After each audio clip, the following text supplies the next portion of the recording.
Hello, welcome to episode 7 of the Elevate Your Wellbeing podcast.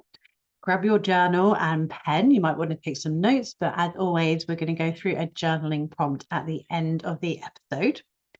So before we dive in, make sure you have some natural light on you. So if you're listening to this in the morning, get those curtains open. Even if it's a grey, rainy day like it is for me today as I'm recording this, it's amazing how bright that light still feels.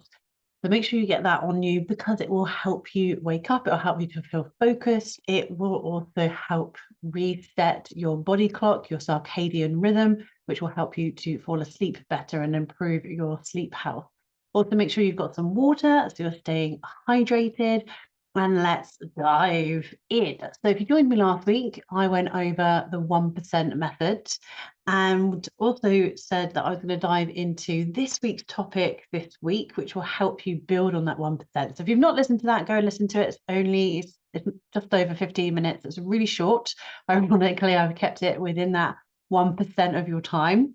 And I didn't even try to do that. But this week, I'm going to go into reverse engineering your habits. So I've called this week's episode How to Actually Achieve Your Goals. And I want to go into what goals are versus intentions. And reverse engineering is basically scaling a habit. That sounds probably quite a lot to go into straight away. So if you have set goals, maybe you avoid them like the plague. I've been chatting about this a lot on my social media. So if you do want to go into this even more, do check out my social media. All the links are in the show notes, so you can go into this conversation even more. It's also a really easy way to connect with me and ask me questions about this.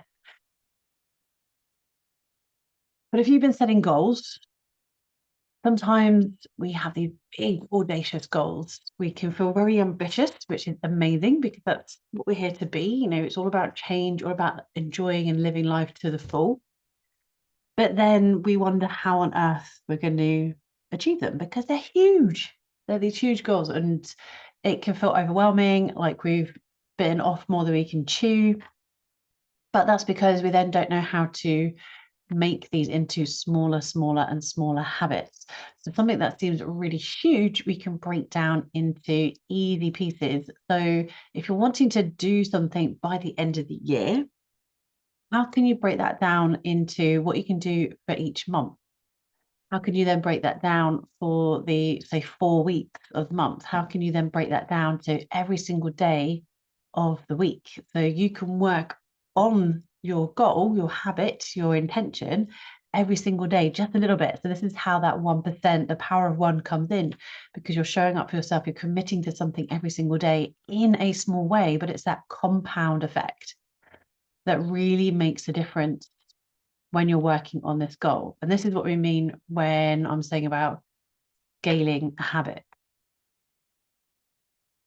So if you're wanting to read more books, and that's very, very unspecific, so you want to get clear and get that clarity.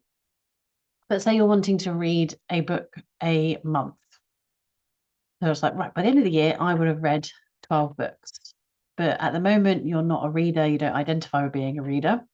And that is where we want to reverse engineer it. So rather than thinking, oh my gosh, I've got to try and read a book a month, because that's already, you've like, I want to read more. How many books do you want to read in the year? Okay, maybe let's go for 12 because there's 12 months. But how can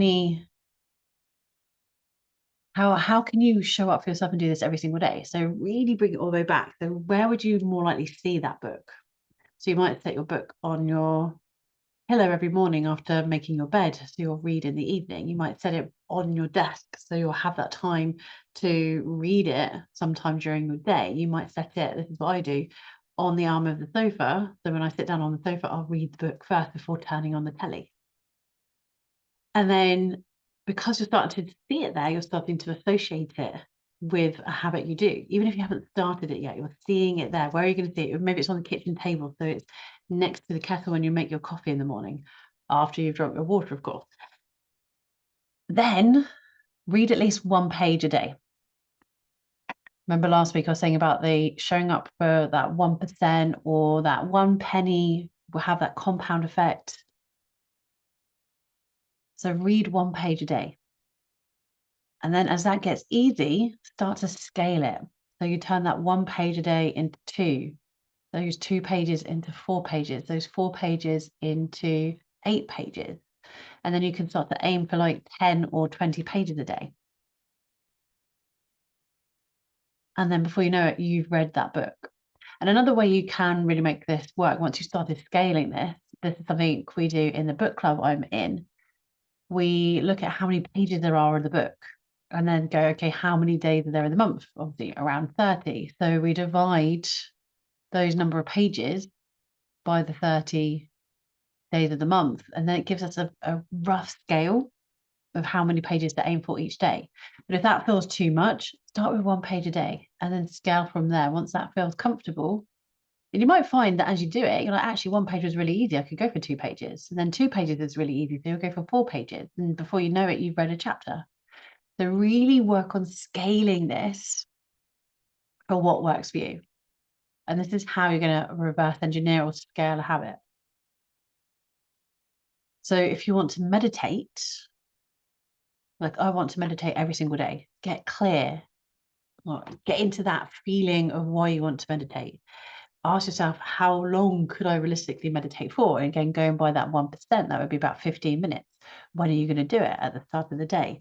So wake up 15 minutes earlier, for example, so you have that time. And I know I've said in a previous podcast as I was interviewed, so not in this podcast, but on someone else's, do you have to wake up earlier in the morning? No.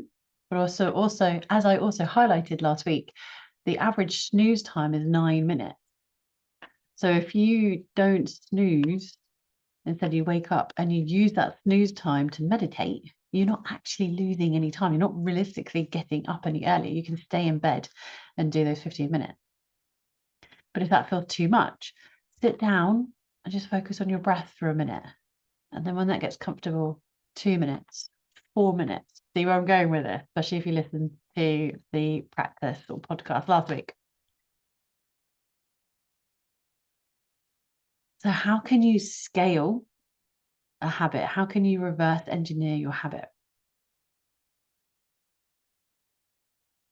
And this is all about finding balance. I want to highlight balance because as this episode goes out, they were in the last quarter moon in Libra, and Libra is all about balance. It's not about restricting yourself.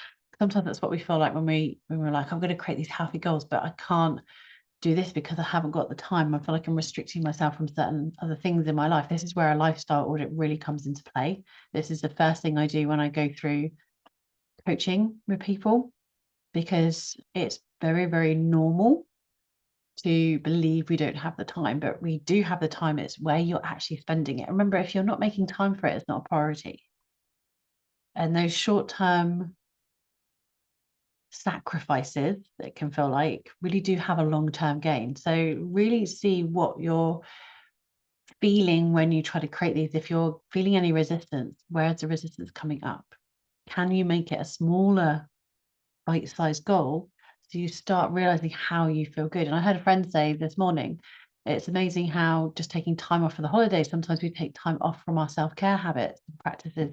And she really realized how much of an impact that had in a detrimental way, because she thought, oh, that's fine, I'll take a few days or a week off. And she could really feel the difference mentally and physically and emotionally in stopping those self-care practices. So really honor showing up for yourself 1 minute a day or up to that 1% a day.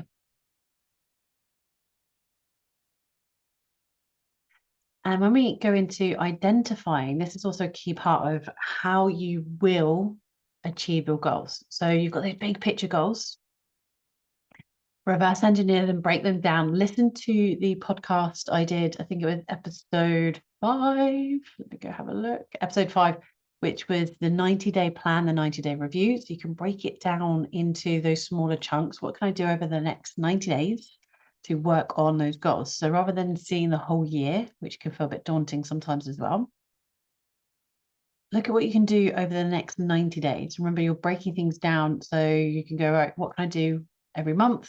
And then what can I do every week? What can I do every day? So you're breaking it down into smaller and smaller and smaller bite-sized pieces. So you've got reverse engineering, then those 90-day plans. You're actually making a plan for yourself because it gives you clarity of what you're doing, what you're wanting to achieve. Because sometimes I know I've been really guilty of doing this. I set these goals, but I don't really set them. They're just an idea. I'm brainstorming. I want to do this. I want to create this, but I don't actually create a plan. And if you don't create a plan, you don't have a goal. If you don't create a plan, you don't have a goal. But the other key thing I want to leave you with before we go into our journaling practice is to identify with the goal you're trying to create.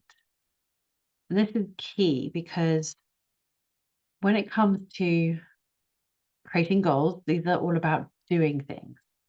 I'm going to do a meditation. I'm going to go on a run or go for a run. I'm going to have to read all these books, whatever it is, there's an element of doing. But when we set an intention, it's all about being. All about being. And this is where really being able to achieve your goals comes into how you identify with those goals. So if you're saying, I want to meditate every day, I want to read so many books by the end of the year, I want to be healthier. Again, there's no clarity. But if you're not stepping into identifying as those people, so you're telling yourself, I want to, so I should, or I have to, or I must do these things to be able to do that. Instead, work on the identity, setting those intentions for being the person you want to become. So focus on how you want to feel once you are doing these practices, once you become that type of person. And it's connecting to a greater purpose because you're giving yourself that long-term vision, that long-term goal for who you want to be. It's all about the journey. It's all about the journey, that process. And this is where the 90-day plan comes in because that is the journey. You're carving out what the journey is going to look like. So your affirmation, instead of I want to be able to meditate every day, your affirmation can be something as simple as I am a meditator. Instead of I want to run every single day, I am a runner. Instead of I want to read X amount of books by the end of the year, your affirmation, your identity is I am a reader. So what is the identity of the goal that you're wanting to achieve? And work with that affirmation. So that can be really powerful. So open up your journal and write out the goal and then figure out the intention. You might even start reverse engineering that goal. And if you're going to do that, you might pause this podcast and then just listen to the last bit for your journaling prompt for today. And the key thing is, if a goal feels good, then you really feel that hell yes energy. There's no point doing a goal because you feel you should do it. That's no fun at all. This is your life. What do you want to do? Or how do you want to feel? So your journaling prompt for this week is, does this support the life I'm trying to create? Does this support the life I'm trying to create? So does this goal support the life you're trying to create? Does this intention support the life you're trying to create? Does this habit support the life you're trying to create? Does the lifestyle you already have support the life you're trying to create? Really get deep and honest with yourself here. So thank you very much for joining me for this week's episode. I've got a few ideas coming up as we move through into the year. But if there are any topics that you would like to learn more of, please let me know. And like I said at the beginning, every way to get in touch with me are in the show notes. So feel free to message me through Facebook, Instagram, or through email. Or if you're watching this or listening to this on my YouTube channel, pop a question in the comments. I really do appreciate that. And remember, if you're wanting to dive into these practices more, there is my Rise and Shine Wellbeing membership. Details for that are in the show notes. And you still have 2 weeks until the podcast discount for the Embodied Vitality 6-week Wellbeing course expires. So sign up through that link to my Embodied Vitality 6-week wellbeing course, which starts in February, beginning of February. I think it's the 2nd. And you get to save £222 or your equivalent in your currency for wherever you're living. So if you have got questions on that, again, all the details are in the show notes. The link for the membership are in the show notes, and the link to get the discount for the 6-week wellbeing course is also in the show notes. Enjoy diving into journaling. Let me know how you're getting on with reverse engineering and your 90-day plan. And have a fabulous weekend. And I look forward to joining you next week. Take care. Enjoy your Feel Good Friday.